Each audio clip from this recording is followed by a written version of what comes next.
Friends, welcome to Swarupa's kitchen and vlogs. నేను మీ రూపని. ఈరోజు ఎంతో టేస్టీగా బియ్య పిండితో చెక్కలు చేయబోతున్నాను. ఎలా చేయాలో చూసేద్దామా మరి. 4 గ్లాసులు బియ్య పిండి తీసుకున్నాను. అట్లనే పెసరపప్పు 100 గ్రామ్స్ తీసుకున్నాను. 10 మినిట్స్ నానబెట్టేసాను. శనగపప్పు 100 గ్రామ్స్ తీసుకున్నాను. 2 అవర్స్ నానబెట్టేసుకున్నానండి. అట్లాగే వాము 10 గ్రామ్స్ వేసాను. నువ్వులు వేసుకున్నాను 5 స్పూన్స్. కొత్తిమీర కరివేపాకు కూడా కట్ చేసి వేసుకున్నాను. ఇప్పుడు కొంచెం నెయ్యి 2 స్పూన్స్ వేసుకున్నాను. కారం 2 స్పూన్స్ వేసుకున్నాను. సాల్ట్ 2 స్పూన్స్ వేసుకున్నాను.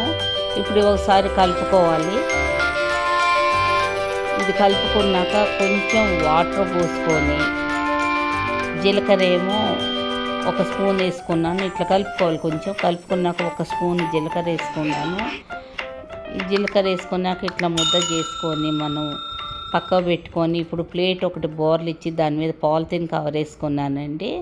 ఈ నిమ్మకాయ సైజ్ అంతా ఉండలు చేసి ఇట్లాగా ముందేమో చేతికి ఆయిల్ అనేది రాసుకోవాలి.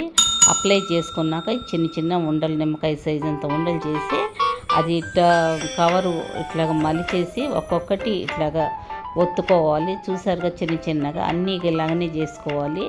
ఇప్పుడు చపాతీ పీట ఉంటుంది కదా, దాని మీదనే పెట్టి పాలిథిన్ కవర్ చేసుకోవచ్చు. లేకపోతే మీరు పూరి ప్రెస్తో చేసుకోవచ్చు. ఇప్పుడు స్టవ్ వెలిగించి కళాయి పెట్టాను. ఆయిల్ హీట్ అయ్యిందండి.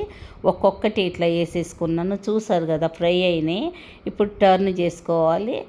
ఇట్లాగా రెడ్డిష్గా వచ్చిన వాటిని తీసేసుకోవాలండి. యాజ్ ఇట్ ఈజ్గా ఇక అన్నీ అంతే వేసుకోవాలండి. చూసారుగా, చూస్తుంటేనే నోరూరుతున్నాయి చెక్కలు. ఈజీ రెసిపీ అండి.